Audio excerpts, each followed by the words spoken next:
You're listening to a CNA podcast. Hello and welcome to CNA Correspondent. I'm Steve Lai, and in this episode, we're going to take you behind the scenes of an interview we had with Malaysia's Prime Minister, Anwar Ibrahim. Hello, good morning. Those familiar voices you hear welcoming the Prime Minister belong to our Malaysia correspondents Melissa Goh and Afifah Ariffin, who had a rare two-on-one interview with Mr Anwar while he was in Singapore for the recent Milken Institute Asia Summit.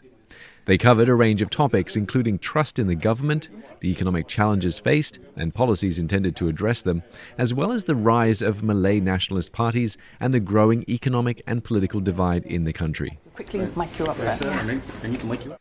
Now, I should say up front that this interview with Mr Anwar has already aired on CNA, and it is available on cna.asia and our mobile app, as well as MeWatch as well.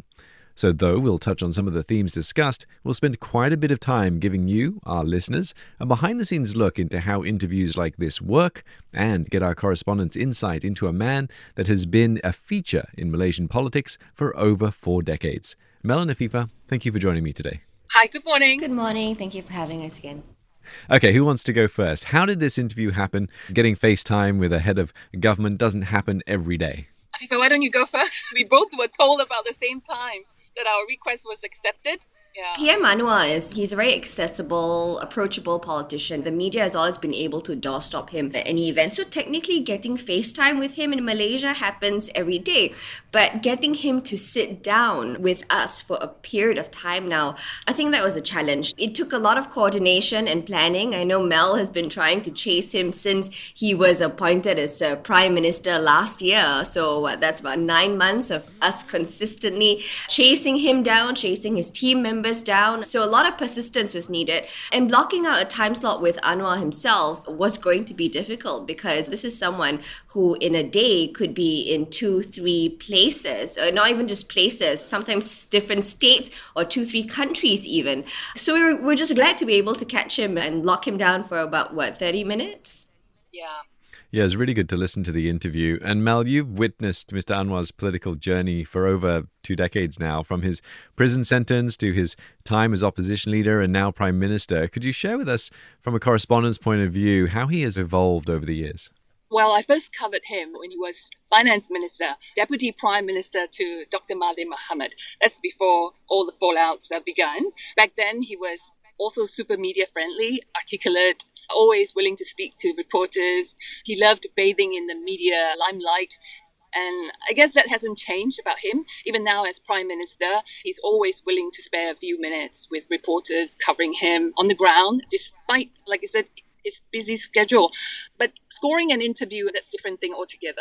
But he's still him, essentially. Approachable, people-friendly, articulate, flamboyant even at times, very charismatic. And I would say he stands tall among regional leaders. And Afifah, you trailed Mr. Anwar on his nationwide campaign tours during the elections. So you've seen him in various settings now. What went through your mind when he arrived for the interview? I think one of the first things I noticed about him that particular morning was that he wasn't as energetic as usual. And maybe it's because of his packed schedule. We know he landed in Singapore at 10:30 a.m. and then from the airport, it was straight to the interview to sit down with us. And then right after our interview, he had to go for a panel at the Milken Institute session. So perhaps that was it. That was why he wasn't as energetic as he usually was. The Prime Minister was also in the room with 2 correspondents grilling him. He came with his entourage, which includes ministers, Foreign Minister Zamri, as well as Trade Industry Minister Zafrul. So the Prime Minister was essentially just alone with us in the room. The rest of his entourage, we locked them up in the bedroom of the suite. And it was so funny because the Prime Minister's photographer actually took some photos, and it was the 2 ministers sitting so cozily together on the bed.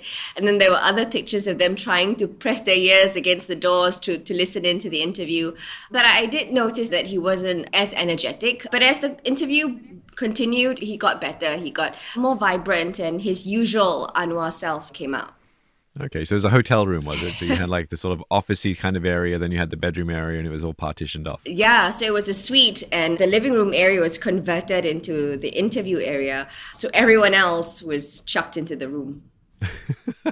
I can just imagine all these very senior, high-ranking officials all crammed together. Quite a sight. Mel, both of you were flown into Singapore, in fact, for this interview with Mr. Anwar. It's not often we get two correspondents putting questions to one Prime Minister.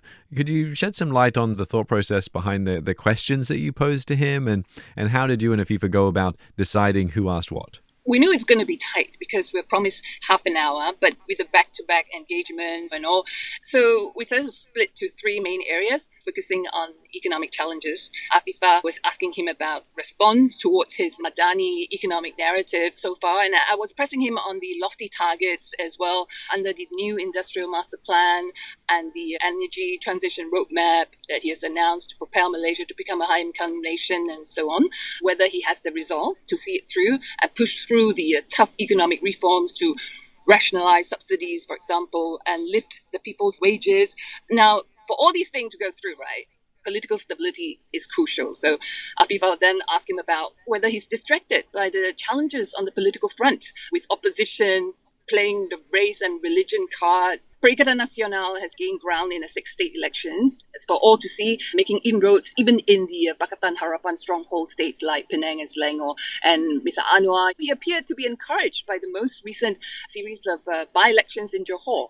So he maintained that he has strong majority in parliament, adding that the people shouldn't be fixated with his 2/3 majority. It's not important. He still has 147 MP support, and that's 2/3 is 148. So he has a strong government. The last 5-10 minutes, Afifah and I were just decided to get him to talk about ASEAN, how Malaysia navigates the tricky waters amid the intense rivalry between US and China.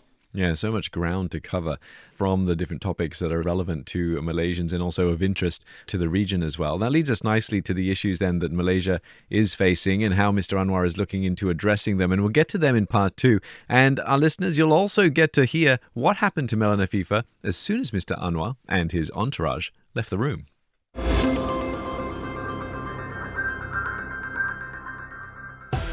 Hello everyone, my name is Crispina, And I'm Adrian. and we're the hosts of a podcast called Work It. If you've never heard of it, well, it's a good time to tap in. In the last 20 episodes, we've discussed topics like how to negotiate for a salary increase, Or how to get along with younger colleagues who have different values from you, which incidentally is our top performing episode.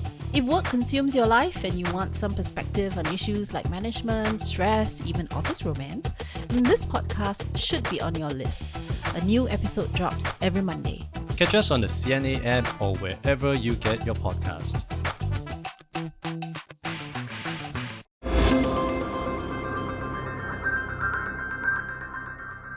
You're back with CNA correspondent, and for this companion pod to our latest TV episode where Melissa Goh and Afifah Ariffin sat down with Malaysia's Prime Minister Anwar Ibrahim. Mr. Anwar is the 5th Prime Minister in 5 years, and after years of political scandals and upheaval, he's well aware that trust in Malaysia's leadership won't come overnight. It will take time because the cynicism is due to the failure of political leaders in the past to prove that leadership must be accountable, and corruption cannot be deemed to be a system, a culture, and systemic, which is the case in Malaysia. So it will take time. Afifah, Mr. Anwar says it will take time. He's been in charge for 9-10 months now. Does he still have time? Is he winning over the electorate in terms of trust in its leaders? Well, he needs to address the trust deficit of this Madani government, and there's a long way to go. And I think the Prime Minister himself understands that. But whether he has the time and whether he can stay on course, stay focused on the policies and the reforms without getting distracted by domestic politics is, of course, another thing altogether. In our interview, he was talking about how he has refrained from making political comments, or he has been very cool to the barrage of attacks from the opposition. But then just last week, we saw how there was an uproar in Parliament and the opposition left the House in retaliation to the PM's accusation or his statement to Putrajaya MP Razzie Jidin saying that he and the then ruling administration knew exactly what they were doing in terms of running a dirty, corrupt system. So again, they couldn't get past certain things in Parliament, whether it was to talk about policies or serious issues like Zahid Hamidi's DNAA. So he will be constantly distracted as long as there's threats from the opposition, as long as he plays into their hands. So a lot more has to be done, and hopefully he has the time to get things done. Yeah, he certainly has a lot of critics, and there's no end of people taking potshots at him from the opposition. Mel, he's been getting flack, as Afifah mentioned, for those dropped charges of UMNO chief Ahmad Zahid Hamidi and being called a hypocrite for his partnership with UMNO. And as Afifah said, he got quite animated in Parliament. Syarat, tanya pimpinan yang ada di sini. Saya terima tanpa syarat. Yes, during the midterm review, he was wrapping up his speech in Parliament. Mr Anwar was annoyed and lost his cool because the opposition MPs, they were bent on calling him a liar, and they're really not in the mood to listen to his explanation about the DNAA. Now, he knows it doesn't matter what he said, what he explained. Many already made up their mind. Charges were dropped, all 47 corruption charges, although not amounting to acquittal, which means that he can be charged again. But people generally believe that there's a deal that he has cut with Zahid in return for UMNO support. Otherwise, his unity government may fall and he will lose power. But Mr Anwar insisted that there's no such deal, no conditions set. He wasn't afraid, he said. He's been through so much, he's gone to jail, he's not going to be faced by all these. But indeed, Anwar has been through a lot. I waited for 25 years. For today, the best thing that he can do, a lot of analysts are saying, is to quicken the footsteps for institutional reforms, at least split the Attorney General's role, and to institute confidence, grow the economy. Ultimately, action speaks louder than words. And 9 months, a long time. People want to see concrete results. They want quick wins. Yeah, they do. And one of the things they want to see is movement in the economy. Afifah, let's talk about that as well, some of the other charges ahead for him. Where is his focus? And perhaps the economy is the best place to start. Well, his first big political test, the state elections, that's done, and as we know, resulted in status quo, so he can move on for that. Throughout the year, we've seen how the Madani government has been trying to focus on the economy, putting in very big, ambitious plans. Even the PM himself agrees that these are very ambitious plans, from the Industrial Master Plan to the Energy Transition Roadmap, and then revising the 12 Malaysia Plan, which is a 5-year plan for the country. So it does seem that the government's attention has been on these areas to really build up the economy. But the challenge is to relay the message to the people. What exactly is the Madani government doing for them, and how will all these big plans bring about benefits for the people? The messages and the narratives need to reach the ground, and there's a sort of disconnect between what the government is trying to achieve and what the people on the ground are hearing.